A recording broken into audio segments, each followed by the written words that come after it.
इन्होंने 10 साल में भारत देश का बेड़ा गर्क कर दिया। इन्होंने नोटबंदी करी,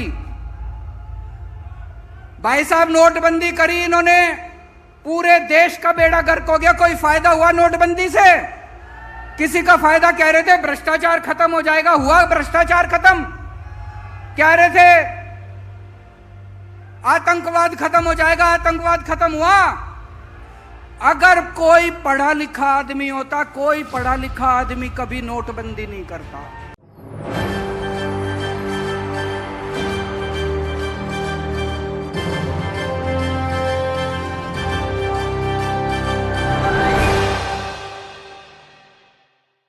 नमस्कार, SPN न्यूज देख रहे हैं आप। आपके साथ मैं हूं मानसी जायसवाल। मोदी सरकार द्वारा लाए गए अध्यादेश के खिलाफ अरविंद केजरीवाल तमाम विपक्षी पार्टियों को एकजुट करने की कोशिश कर रहे हैं और तमाम विपक्षी पार्टियों का साथ अरविंद केजरीवाल को मिलता हुआ भी नजर आ रहा है।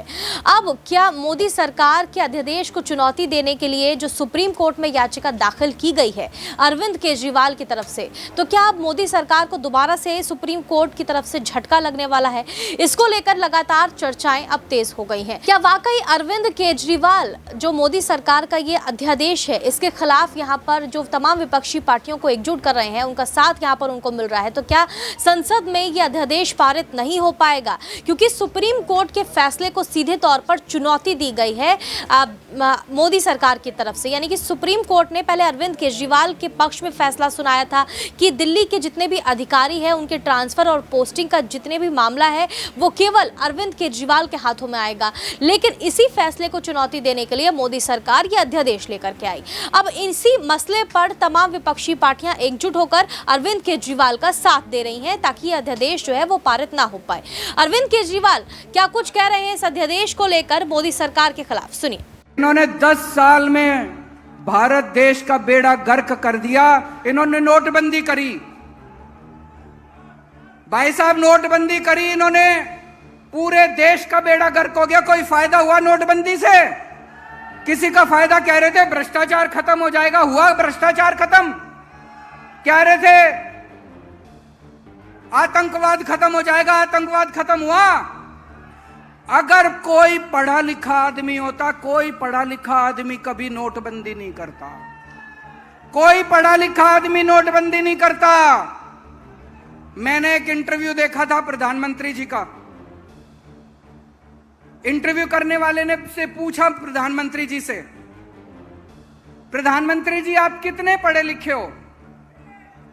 बोले मैं गांव के स्कूल गया हूं, बस कॉलेज नहीं गया। उनका भाषण सुना, भाषण में वो कह रहे केवल गांव के कॉलेज नहीं गया। दोस्तों मैं आज पूछना चाहता हूं आप लोगों से, भारत एक महान देश है। भारत का प्रधानमंत्री पढ़ा लिखा होना चाहिए कि नहीं होना चाहिए? क्या एक अनपढ़ आदमी भारत की अगुवाई कर सकता है? भारत को पढ़ा लिखा प्रधानमंत्री चाहिए कि नहीं चाहिए?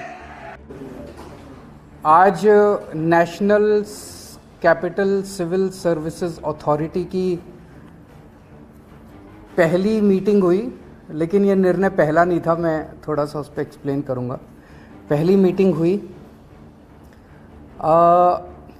ये पूरा का पूरा जो ऑर्डिनेंस है, पहले हमें समझना पड़ेगा इस ऑर्डिनेंस के ज़रिए केंद्र सरकार ने किस तरह से शातिर तरीके से दिल्ली में 3 बार चुनाव हारने के बाद दिल्ली सरकार के ऊपर कब्जा करने की कोशिश की है। उन्होंने कई ऐसे प्रोविजंस इसके अंदर लिखे हैं अध्यादेश के अंदर, जिसके ज़रिए मंत्री और मुख्यमंत्री, जो चुनी हुई सरकार है, जो चुनी हुई कैबिनेट है, उसके ऊपर हर जगह इन्होंने एक अफसर को बिठा दिया। अब डिपार्टमेंट्स में मंत्री की नहीं चलेगी, अफसर की चलेगी। अफसर को मंत्री का बॉस बना दिया। कैबिनेट के अंदर कैबिनेट की नहीं चलेगी, चीफ सेक्रेटरी की और एलजी की चलेगी, उसके ऊपर उन्होंने चीफ सेक्रेटरी को बिठा दिया। एक ये कहने को एक अथॉरिटी बना दी, अथॉरिटी के अंदर 2 अफसर केंद्र सरकार के होंगे और एक मुख्यमंत्री होगा। तो इसके अंदर मुख्यमंत्री के ऊपर 2 अफसरों को बिठा दिया। तो हर जगह इन्होंने अफसरशाही को सारा कंट्रोल दे दिया और अफसरशाही केंद्र सरकार कंट्रोल करेगी। अफसरों के ऊपर केंद्र सरकार का कंट्रोल होगा सर्विसेज के जरिए और विजिलेंस के जरिए। तो एक तरह से केंद्र सरकार दिल्ली सरकार को अफसरों के जरिए चलाना चाहती है। हमारा देश एक जनतंत्र है, भारत एक जनतंत्र है और संविधान, भारत का संविधान की मूल आत्मा यही है कि हम एक जनतंत्र हैं। जनता सरकार चुनती है और उस सरकार को काम करने के सारे अधिकार होते हैं और वो सरकार, चुनी हुई सरकार अफसरों के जरिए काम करती है। वो अफसर चुनी हुई सरकार को रिपोर्ट करते हैं। ये शायद दुनिया के इतिहास में पहली बार भारतीय जनता पार्टी ने ऐसा षड्यंत्र रचा है कि अब अफसर जो है वो चुनी हुई सरकार के ऊपर होंगे। क्यों? क्योंकि उन अफसरों के ऊपर केंद्र सरकार का कंट्रोल है। केंद्र सरकार उन अफसरों को कंट्रोल करती है, किसी को भी ट्रांसफर कर सकती है, किसी को सस्पेंड कर सकती है। कि अफसरों के ऊपर केंद्र सरकार का कंट्रोल है और अफसर जो है वो मंत्रियों के ऊपर बैठेंगे। तो जैसे किसी भी डिपार्टमेंट में मंत्री जो है वो अगर कोई आदेश देगा तो अफसर डिसाइड करेगा कि आदेश सही है कि गलत है। अगर अफसर को लगता है कि आदेश सही नहीं है, अगर वो, तो ये बहाना मार के कि वो अफसर आदेश सही नहीं है, वो अफसर आदेश मानने से इनकार कर सकता है। सरकार कैसे चलेगी ऐसे? हम मान लो कहते हैं कि 2 स्कूल बनाने हैं, अफसर कहते हैं नहीं, इस दिल्ली में स्कूलों की ज़रूरत नहीं है। अगर अफसर लिख दे फाइल पे दिल्ली में स्कूलों की ज़रूरत नहीं है तो स्कूल नहीं बनेंगे। हम मान लो कहते हैं कि मोहल्ला क्लिनिक 100 और बनने चाहिए, चुनी हुई सरकार कहती है, हम तो जनता में घूमते हैं, हम कहते हैं भाई जनता मांग रही है इस इलाके में करोल बाग में एक मोहल्ला क्लिनिक बनाओ, अफसर कहता है नहीं करोल बाग में मोहल्ला क्लिनिक की ज़रूरत नहीं है, बस फिर मोहल्ला क्लिनिक नहीं बनेगा। हम कहते हैं यहाँ पे पानी गंदा आ रहा है, अफसर लिख देता है पानी ठीक आ रहा है, बस पानी ठीक आ रहा है, फिर अफसर ने लिख दिया पानी ठीक आ रहा है। फिर हम कहते हैं यहाँ पे गंदगी बहुत ज़्यादा हो गई है, अफसर कहता है नहीं गंदगी नहीं है, सही है, तो बस फिर सही है। तो ये अफसर को पावर दे दी। कैबिनेट जितने निर्णय लेगी, कैबिनेट मतलब सुप्रीम बॉडी, चुनी हुई सरकार की सुप्रीम बॉडी जिसमें सारे मंत्री होते हैं, मुख्यमंत्री उसका अध्यक्ष होता है। तो कैबिनेट जो भी निर्णय लेगी वो निर्णय सही है कि गलत है ये चीफ सेक्रेटरी डिसाइड करेगा। तो चीफ सेक्रेटरी डिसाइड करेगा कैबिनेट ने निर्णय सही लिया कि गलत लिया, और फिर वो एलजी को रिकमेंड करेगा। एलजी उस पे कैबिनेट के किसी भी निर्णय को पलट सकता है। ये तो संविधान में भी नहीं दे रखा कि एलजी किसी भी निर्णय को पलट सकता है, इन्होंने नया एक संविधान बदल दिया और ये अथॉरिटी बनाई है कि अथॉरिटी के अंदर मुख्यमंत्री बैठेगा, मुख्यमंत्री के सर पे 2 अफसर बैठेंगे। तो ये एक बहुत बड़ा षड्यंत्र है। अथॉरिटी की जो मीटिंग है, अथॉरिटी कितना फ्यूटाइल एक्सरसाइज है इससे आप समझ सकते हो। ये पहली मीटिंग हुई, इसके पहले एक फाइल आई मेरे पास 15 दिन पहले, लास्ट वीक ऑफ मई में। उस फाइल में वो एक ऑफिसर को सस्पेंड करना चाहते थे। उसको फाइल को पढ़ने के बाद मेरी 3-4 क्वेरीज थी, क्लैरिफिकेशंस थे। तो मैंने फाइल पे लिखा कि ये 3-4 मेरे क्लैरिफिकेशंस हैं और इनका जवाब दिया जाए, उसके बाद मैं बताऊंगा कि मीटिंग किस दिन होगी, कितने बजे होगी और कहाँ होगी। वो 3 या 4 क्लैरिफिकेशंस क्वेश्चंस मैंने लिख के फाइल पे भेजे। वो फाइल मेरे पास फिर वापस नहीं आई, वो फाइल सीधे एलजी के पास चली गई और उस फाइल पे लिखा गया कि अथॉरिटी के 3 मेंबर में से 2 मेंबर्स की सहमति हो गई है, 1 मेंबर की सहमति नहीं है, इसीलिए इसको अप्रूव कर। तो वो तो हमेशा ही उन दोनों की सहमति है, वो तो दोनों केंद्र सरकार के ऑफिसर्स हैं और मैं ही उसमें अकेला हूँ। तो मतलब मैं अगर कोई उस मीटिंग के अंदर क्वेरी भी करता हूँ, क्लैरिफिकेशन भी मांगता हूँ, तो मेरी क्लैरिफिकेशन के जवाब भी देने की ज़रूरत नहीं है।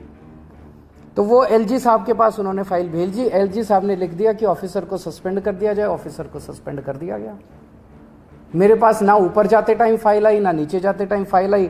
मेरे पास तो जब फाइल आई मैंने उस पर क्वेरी रेज की और क्वेरी के बिना जवाब दिए उन्होंने एलजी से अप्रूवल। फिर अथॉरिटी की ज़रूरत क्या यार?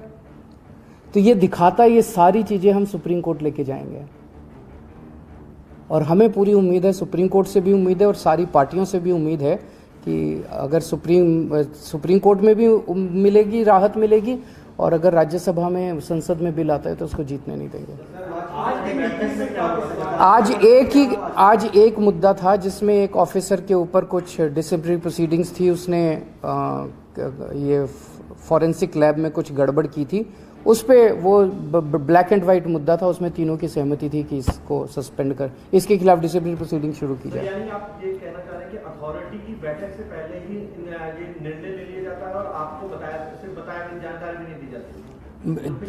पिछली वाली जो मीटिंग थी उसमें मैंने जैसे बताया, मेरे पास फाइल आई कि इस अफसर को सस्पेंड किया जाए।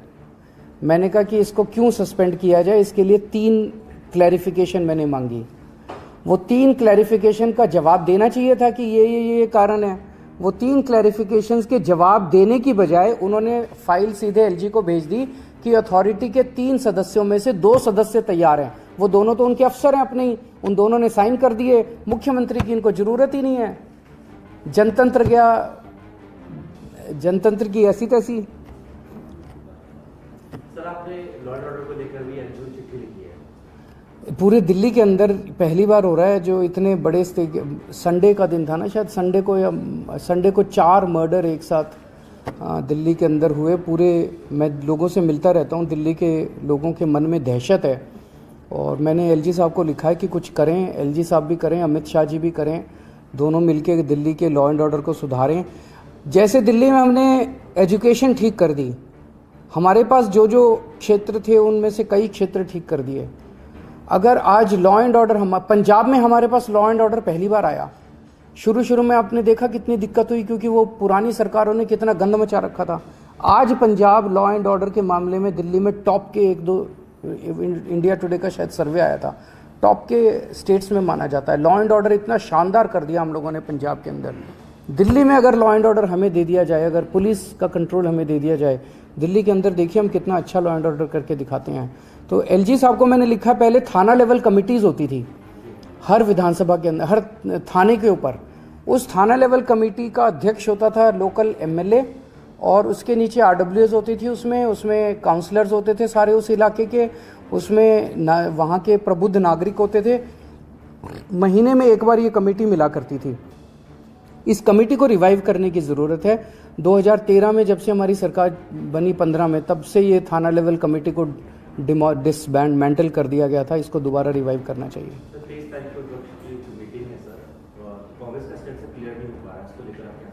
इस कांग्रेस से मैं उम्मीद करता हूँ सारी पार्टियां पूछेंगी उस मीटिंग में, भाई आप अपना स्टैंड बताइए। और मैं समझता हूँ कि सबसे पहला उस मीटिंग का सबसे पहला एजेंडा होगा अध्यादेश, कि दिल्ली के अंदर जनतंत्र को ख़त्म करने के लिए, और मैं वहाँ सारी पार्टियों को समझाऊंगा, टेक्निकली भी कॉन्स्टिट्यूशन लेके जाऊंगा, मैं संविधान लेके जाऊंगा, कि आप ये ना समझें कि ये दिल्ली आधा राज्य है इसलिए दिल्ली के बारे में ये अध्यादेश आया है। ये अध्यादेश तमिलनाडु में भी आ सकता है, ये अध्यादेश महाराष्ट्र में भी आ सकता है, वेस्ट बंगाल में भी आ सकता है, पंजाब में भी आ सकता है। कंकरेंट लिस्ट की जितने सब्जेक्ट्स हैं, केंद्र सरकार अगर इसी तरह का अध्यादेश लाती है तो फुल स्टेट्स के अंदर भी कंकरेंट लिस्ट के सब्जेक्ट्स को वो ख़त्म कर सकती है। इलेक्ट्रिसिटी हो गया, एजुकेशन हो गया, कई सारे सब्जेक्ट्स हैं कंकरेंट लिस्ट के अंदर जिनको इस किस्म का अध्यादेश लाके फुल स्टेट्स के अंदर ख़त्म किया जा सकता है। Thank you.